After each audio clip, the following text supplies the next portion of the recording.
Good morning, all of you. Today I will discuss the remaining part of the constitutional development of India. तो 1935 में government of India act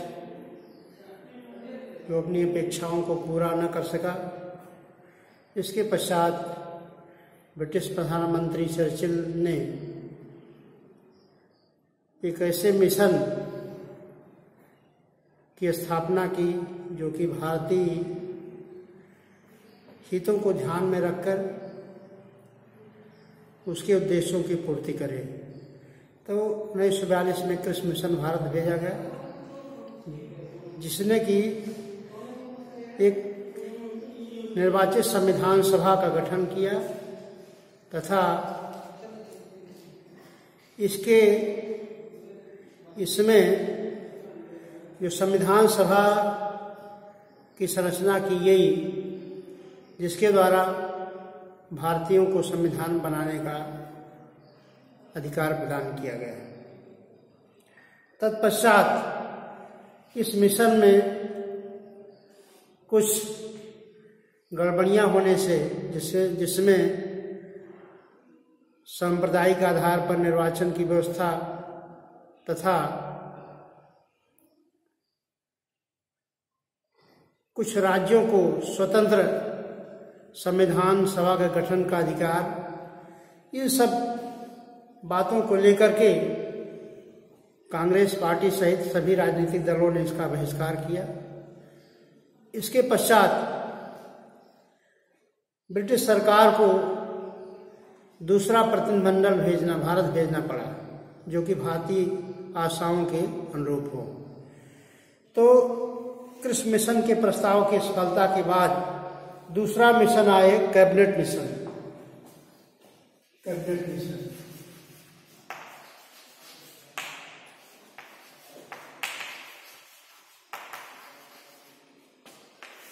1946 में cabinet mission का गठन हुआ। इसमें British संसद के 3 सदस्य थे। ब्रिटिश 3 सदस्य Patrick Lawrence, sir Stafford Cripps,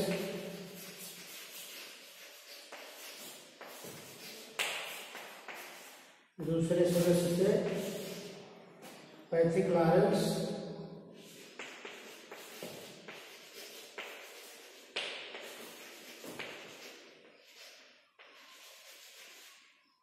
तीसरे सदस्य थे A B. Alexander, sir A B. Alexander.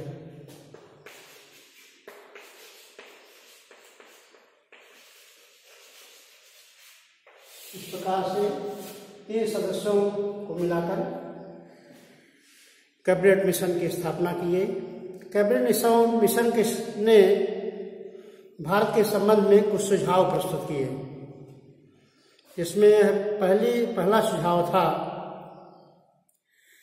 कि एक निर्वाचित संविधान सभा का गठन होना चाहिए, जिसमें सभी देशी रियासतों को प्रतिनिधित्व दिया जाए। दूसरी बात यह थी कि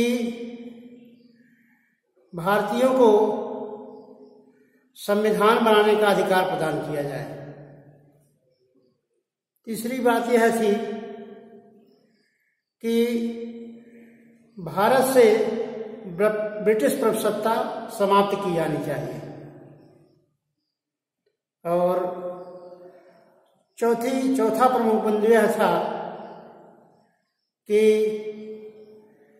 किसी भी राज्य को अपना पृथक संविधान सभा बनाने का अधिकार होना चाहिए। और इसके पश्चात जो बातें इसमें प्रस्तुत की गई कि इसके अंतर्गत जो संविधान सभा होगी वह निर्वाचित होगी तथा सभी को अपना स्वयं का संविधान बनाने का अधिकार होगा और इसके द्वारा भारत की प्रभुसत्ता को स्वीकार किया गया तथा भारत से धीरे धीरे ब्रिटिश प्रभुसत्ता को हटाया जाए। इस तरह से कैबिनेट मिशन के प्रस्ताव के पश्चात भारत में संविधान निर्माण की प्रक्रिया को प्रारंभ किया गया और अगला जो है प्रस्ताव है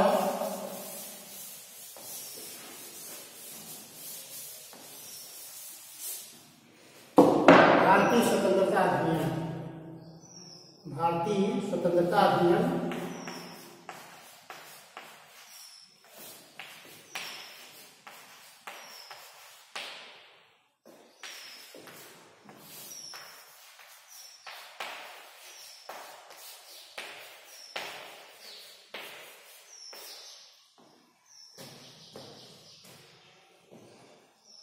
भारतीय स्वतंत्रता अधिनियम 1947 1947।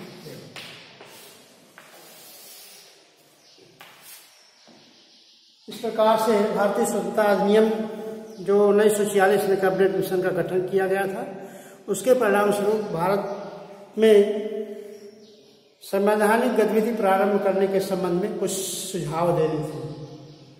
इस तरह से भारतीय स्वतंत्रता अधिनियम 1947 जो है पारित किया गया, जिसमें यह कहा गया कि भारतीयों को अपना संविधान बनाने का अधिकार होगा। एक संविधान निर्वाचित संविधान सभा का गठन किया जाएगा तथा भारत तथा पाकिस्तान दो अधिराज्य होंगे। प्रत्येक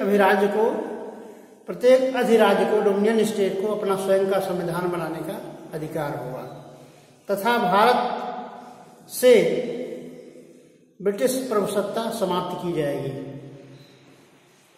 तब इसके बाद सेक्रेटरी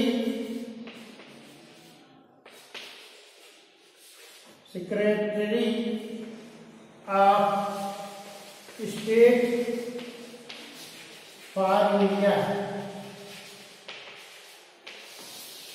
का पद समाप्त कर दिया जाए। भारत का राज्य सचिव जो ब्रिटेन द्वारा नियुक्त होता था, उसको समाप्त कर दिया जाए तथा भारत पाकिस्तान जो दो अधिराज्य होंगे, इसमें ब्रिटिश सरकार द्वारा गवर्नर जनरल की नियुक्ति की जाएगी। इन गवर्नर जनरल इनकी जो नियुक्ति की जाएगी वह तब तक इनका अधिकार रहेगा जब तक कि भारत को पूर्ण तरह से आज़ादी न मिल जाए। तो secretary of state for India का पद समाप्त किया गया और राष्ट्रमंडल के सचिव द्वारा भारत का शासन चलाया जाएगा और जब तक कि संविधान का निर्माण पूरा नहीं कर लिया जाता, तब तक जो है भारत का शासन गवर्नमेंट ऑफ इंडिया एक्ट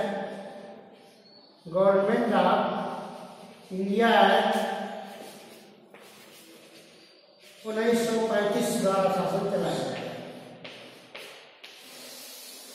जब तक भारत का संविधान निर्मित नहीं दिया जाता, तब तक जो है गवर्नमेंट ऑफ इंडिया एक्ट 1935 द्वारा शासन चलाया जाएगा। इस प्रकार से संविधान सभा का गठन जुलाई 1946 में कर दिया गया। तत्पश्चात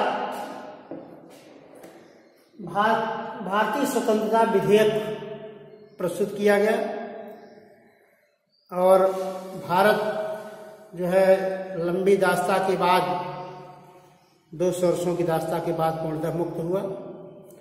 यह हमारे स्वतंत्रता संग्राम सेनानियों का त्याग और बलिदान का फल था, जिसके तहत भारत जो है स्वतंत्र राज्य के रूप में अस्तित्व में आया। तो भारत स्वतंत्रता अधिनियम 1947 में प्रस्तुत किया गया, जिसमें कहा गया कि भारत को 3 जून 1947 को यह निश्चित कर दिया गया कि भारत पाकिस्तान 2 स्वतंत्र राज्य होंगे। तो इस तरह से भारतीय संविधान के निर्माण की दिशा में कदम बढ़ाया गया, क्योंकि संविधान सभा की पहली बैठक 9 दिसंबर 1946 को हुई, जिसने संविधान निर्माण की दिशा में कदम बढ़ाया। संविधान निर्माण की दिशा में अपना कदम बढ़ाया, जिसमें संविधान सभा में अनेक सदस्य थे, जैसे डॉक्टर राजेंद्र प्रसाद, पंडित जवाहरलाल नेहरू, सरदार वल्लभ भाई पटेल,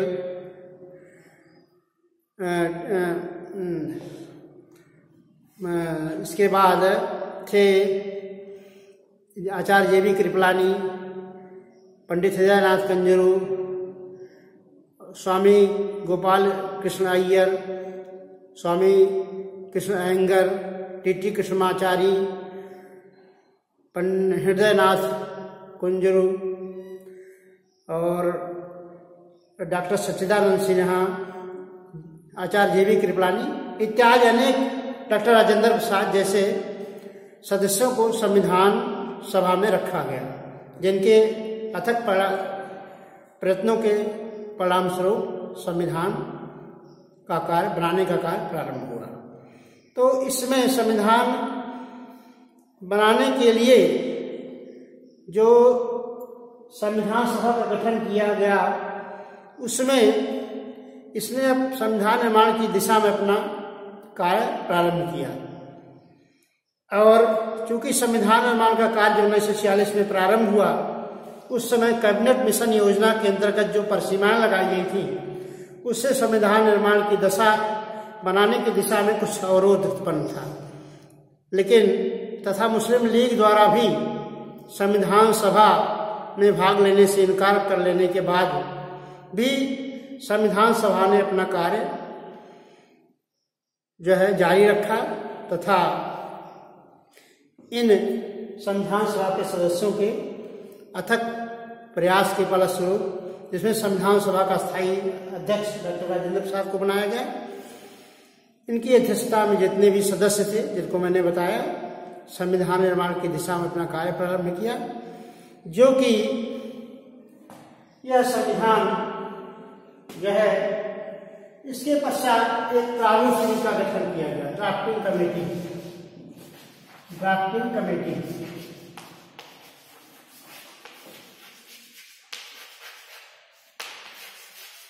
जिसके अध्यक्ष थे डॉक्टर भीमराव अम्बेडकर। संविधान निर्माण के संबंध में ऐसे अनेक समितियां काम कर रही थी, लेकिन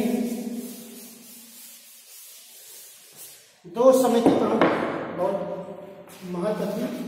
एक ड्राफ्टिंग कमेटी, जिसके चेयरमैन थे doctor Bhimrao Ambedkar, doctor B R. Ambedkar, doctor Bhimrao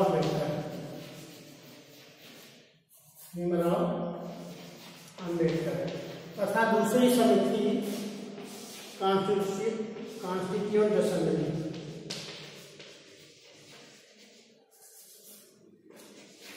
इसके चेयरमैन थे डॉक्टर राजेंद्र प्रसाद।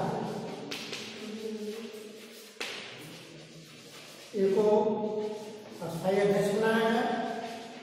इनके पहले जब संविधान सभा का गठन हुआ था, तो संविधान सभा का अस्थायी अध्यक्ष डॉक्टर सच्चिदानंद सिन्हा को बनाया गया था, लेकिन तत्पश्चात डॉक्टर राजेंद्र प्रसाद को जो है संविधान सभा का अस्थायी अध्यक्ष बनाकर संविधान निर्माण की दिशा में कार्य प्रारंभ किया गया। और प्रारूप समिति का अध्यक्ष डॉक्टर भीमराव अम्बेडकर को बनाया गया। प्रारूप समिति ने 8 महीने तक लगातार संविधान सभा के संबंध में लगातार इस पर बहस हुई, जिसमें 11 जो है मीटिंग्स आयोजित की गई संविधान सभा पर, जिसने संविधान निर्माण की दिशा में कार्य प्रारंभ किया। और ये भारत का यह संविधान जो है 11 बार संविधान सभा के समक्ष जो है एक इस पर मसौदा पेश किया गया। 11 बार सभाएं आयोजित की गई संविधान सभा पर और 8 महीने तक इस पर डिबेट्स हुआ। तो इन सब के प्रयासों के फलस्वरूप जो संविधान सभा का गठन हुआ था, उसने 2 वर्ष 11 माह 18 दिन में 2 वर्ष 11 माह 18 दिन में भारतीय संविधान बन करके तैयार हो गया। 2 वर्ष 2 years 18 माह 18 month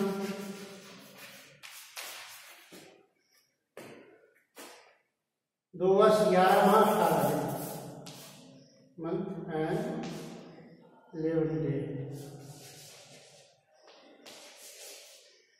भारतीय संविधान निर्माताओं के अथक प्रयासों के फलस्वरूप भारत का संविधान 2 वर्ष 11 माह 18 दिन में बनकर तैयार हुआ, जो कि प्रारूप समिति, संविधान निर्मात्री समिति तथा अन्य समितियां जो संविधान निर्माण के कार्य में लगी थी, इन सब का जो है सद प्रयास था। तो 2 वर्ष 11 माह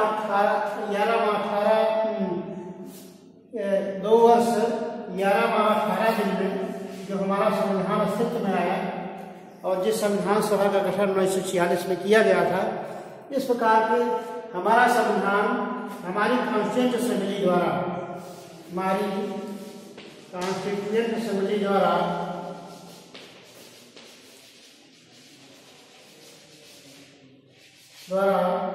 26 नवंबर 1949 को एडॉप्ट किया गया, अंगीकार किया गया। और उसी दिन 26 नवंबर 1949 को कुछ प्रावधान लागू हो गए थे। इसके पश्चात 26 जनवरी 1950 को शेष संविधान पूरा संविधान लागू कर दिया गया। So this is called the date of commencement of the Indian constitution. इसलिए 26 जनवरी 1950 को भारतीय संविधान के निर्माण की तिथि कहा जाता है। तो इस प्रकार से भारत के संविधान के संवैधानिक विकास की यह एक स्टोरी है। इसके माध्यम से भारत का संविधान अस्तित्व में आया। इस पर एक क्वेश्चन बनता है, please note down the question, कि पहला इसमें एक प्रश्न बनता है, व्हाट इज द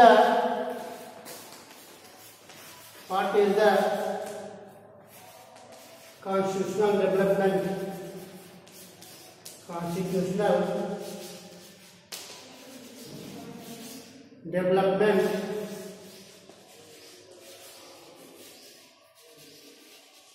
between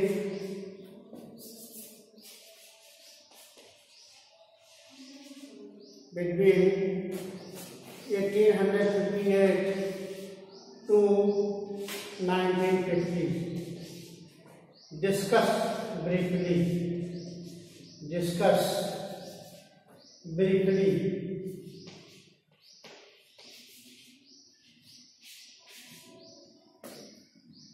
भारतीय संवैधानिक विकास 1858 से 1850 के बीच भारतीय संवैधानिक विकास कैसे हुआ, इसको संक्षेप में वर्णित कीजिए।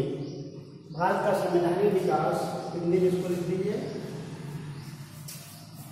1858 से लेकर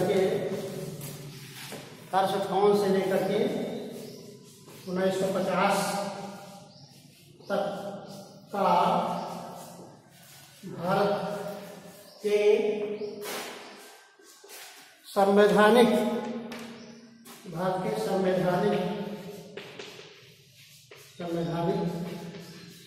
विकास के इतिहास की विवेचना, विकास के इतिहास की संक्षिप्त विवेचना कीजिए। संक्षिप्त विवेचना कीजिए। इस पर आप एक प्रश्न तैयार कर डालेंगे।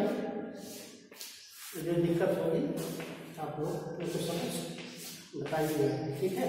ऐसे हमने पूरा संवैधानिक विकास पढ़ाया है, फिर भी 1858 से लेकर के 1950 तक के संवैधानिक विकास जो है महत्वपूर्ण है। इस प्रकार से संवैधानिक विकास का इतिहास का चैप्टर समाप्त हुआ। Thank you very much. Next जो है आगे हम कल पढ़ाएंगे।